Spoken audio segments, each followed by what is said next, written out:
नमस्कार. मुंबई आउटलुकमध्ये आपले स्वागत आहे.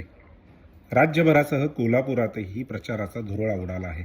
प्रत्येक उमेदवार आपल्या मतदारांपर्यंत पोहोचण्याचा प्रयत्न करत आहे.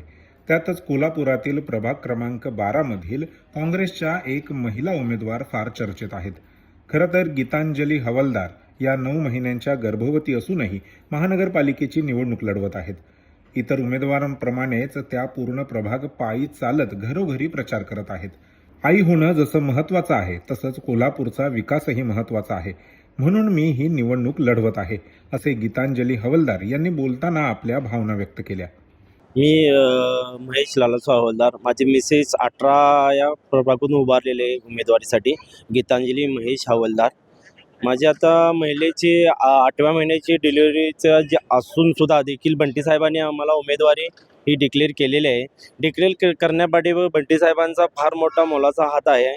आमच्या म्हणजे आशीर्वाद देखील म्हणजे त्यांनी हे करून जे आज माझ्या मिसेसला 8 महिन्याची प्रेग्नेंट असताना देखील जे उमेदवारी मिळालेले आहे, त्या उमेदवारी मिळण्यापाठीमागं की जेणेकरून जे बाबा आमच्या भागातील जे समस्या आहेत किंवा ज्या महिलांच्या ज्या पूर्णपणे, कारण की गेली कित्येक वर्ष ती बचत गटाच्या माध्यमातून त्यांनी हे जे काम चालू केलेलं आहे, त्या कामाच्या आढावा ह्याच्यात की बाबा जेणेकरून ती लोकांचे प्रश्न सोडवेल, त्या दृष्टिकोनातून आम्हाला ती म्हणजे मिसेसला माझ्या उमेदवारी मिळालेली आहे. काळजी म्हणजे फार लोकांचा भरपूर सपोर्ट आहे की आमच्या घरच्यांच्यापेक्षाही बाहेर ज्या ज्या ठिकाणी आम्ही प्रचाराला जातोय ते लोक फार त्यांची म्हणजे काळजी घेत आहेत. बघण्याचा त्यांचा दृष्टिकोन बदललेला आहे की जे बाबा एक महिला गरोदर असताना देखील बंटी साहेबांनी एवढा ते विश्वास ठेवलेला आहे, त्या विश्वासाला लोक म्हणजे हे ठेवून की माझी ज्या ज्या मेसेज ज्या ज्या दारात जाईल ती लोक जी काळजी घेतात ती बघून एवढं फार म्हणजे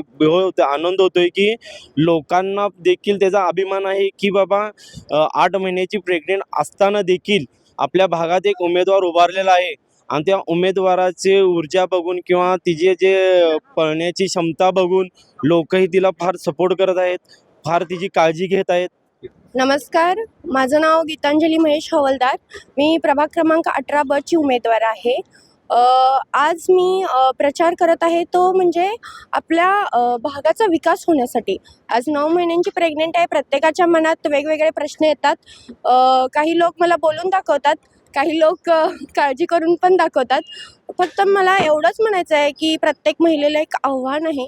आज मी 9 महिन्याची प्रेग्नेंट असताना आपला कोल्हापूर भाग विकास होण्यासाठी जर उतरत आहे तर तुम्ही एक मतदान करून आपला भाग सुधरवू शकता. 1500 रुपयेचे जे चालू आहेत की लाडक्या बहिणीचे, हे लाडक्या बहिणीचे 1500 रुपये मला वाटत नाहीत की ते आपल्या उपयोगात पडतील. आपल्याला साहेबांचा हात हवा आहे. जे आपले मायबाप आहेत तेच आपल्या भागाचा विकास करू शकतात.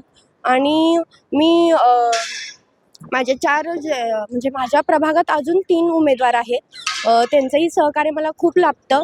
अरुणाताई असतील, सर्जराव दादा असतील आणि गोपाल शेट्टे साहेब असतील. ते आम्ही चौघांनी जसं म्हणजे साहेबांनी जसं नियोजन केलं आहे आपल्या कोल्हापूरचं कसा विकास व्हावा, असं आम्ही चौघांनी सुद्धा नियोजन करून ठेवलं आहे. ते त्या आपली निवडणूक झाल्यानंतर तुम्हाला येत्या 5 वर्षात दिसून येईल. प्रभाग खूप मोठा आहे. माझा जन्म पन्हाळा तालुक्यात कनेरी कोतुली गावात झालेला आहे, मसाई पठाराच्या खाली. त्यामुळं मी अशी घट्ट आहे की मी सगळा प्रभाग चालतच फिरते, कारण की मला प्रत्येकाच्या समस्या जाणून घ्यायच्या आहेत. कारण मी पण त्यांच्यातलीच एक महिला आहे. दररोजचा कचरा म्हणा, रस्ते म्हणा, गटारी म्हणा, सगळाच भाग मी बघत आहे. महिलांच्या सुरक्षतेचा किंवा महिलांसाठी काम काहीतरी असायला हवं, ह्यासाठी मी चालतच जाते. कारण की प्रत्येकाची समस्या ही समोर गेल्याशिवाय समजत नाही. मला गाडीत बसून लोकांच्या समस्या सोडवायच्या नाहीत, तर त्यांच्या बरोबर जाऊन मला सोडवायचे आहेत. ते त्या 5 वर्षात तुम्हाला सगळ्यांना दिसून येतील. आता गेली 10 वर्ष झालं निवडणुकीचं आज आपण सगळेजण बघतच आहे की काय अवस्था आहे. म्हणजे ज्यांनी सत्तेत असताना की आपलं काहीच काम केलेलं नाही. त्यामुळं प्रत्येक महिलांचं मत आहे की आम्ही काँग्रेसलाच मतदान करणार. तुम्ही प्रेग्नंट हां, मी अशा परिस्थितीत आपलं कोल्हापूर म्हटलं की सगळं समजूनच जातं की मला अजूनपर्यंत कोणी असं वेगळं भेटलं नाही. सगळेजण काळजी करणारेच लोक भेटलेले आहेत. प्रत्येकजण मला लगेच खुर्ची आणून देतं, पाणी असेल, लिंबू सरबत वगैरे हे सगळं आणून देतं आणि त्यांचा सगळ्यांचा सपोर्ट आहे की तू जास्त काही फिरू नकोस, आम्ही आहे तुझ्या पाठीशी, असं आपलं कोल्हापूरमधून तरी मत आलेलं आहे.